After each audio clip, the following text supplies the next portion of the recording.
হেলচা ৰাইজৰ উদ্যোগত প্ৰতি বছৰে উদযাপিত হৈ অহা এই আমাৰ বাপতি সাহোন ৰঙালী বিহুটি এইবেলি 19তম বৰ্ষত ভৰি দিছে। আমাৰ নিয়ম অনুসৰি 1, 2 আৰু 3 বহাগত আমি অনুষ্ঠান অনুষ্ঠিত কৰোঁ। যোৱা 2টা বৰ্ষত আমাৰ 3 বহাগত জুবিন গাৰ্গ আমাৰ অনুষ্ঠানত সাংস্কৃতিক অনুষ্ঠানত উপস্থিত আছিল। গতিকে এইবেলি 3 বহাগৰ অনুষ্ঠানটো তেখেতৰ প্ৰতি আমি শ্ৰদ্ধাঞ্জলি জ্ঞাপন জনাই 3 বহাগৰ আমি সাংস্কৃতিক সন্ধিয়াৰ কাৰ্যসূচী আমি বাতিল কৰাৰ সিদ্ধান্ত গ্ৰহণ কৰিছোঁ।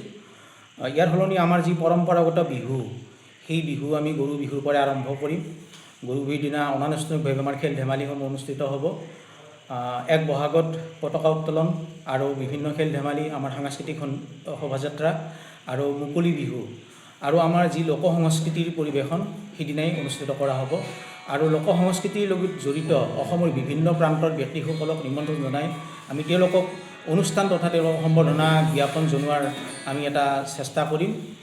আৰু 2 বহাগত সুধাকণ্ঠ ডক্টৰ ভূপেন হাজৰিকাৰ যিহেতু জন্ম শতবৰ্ষ চলি আছে, গতিকে তেখেতৰ প্ৰতি শ্ৰদ্ধাঞ্জলি জনাই আৰু আমাৰ সদ্য প্ৰয়াত আমাৰ আপোন শিল্পী হিয়াৰ আপোন জুবিন গাৰ্গৰ প্ৰতি শ্ৰদ্ধাঞ্জলি জনাই সিদিনা 2 বহাগৰ আমি এই সন্ধিয়াটো তেখেতসকলৰ নামত আমি উৎসৰ্গা কৰিম।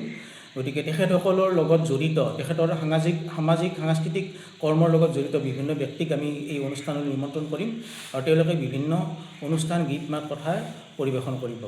এইখিনিয়ে বিশেষকৈ এইবাৰ বিহুৰ আমাৰ মূল বিশেষত্বটো হ'ব যে পৰম্পৰাগত বিহু আমি ৰক্ষা কৰা আৰু অসমৰ লোক সংস্কৃতিৰ যিসকল শিল্পী আছে, থলুৱা আমাৰ থলগিৰি যিসকল আমাৰ অনুষ্ঠান আছে, সেই অনুষ্ঠানসমূহক আমি সমৃদ্ধ কৰা।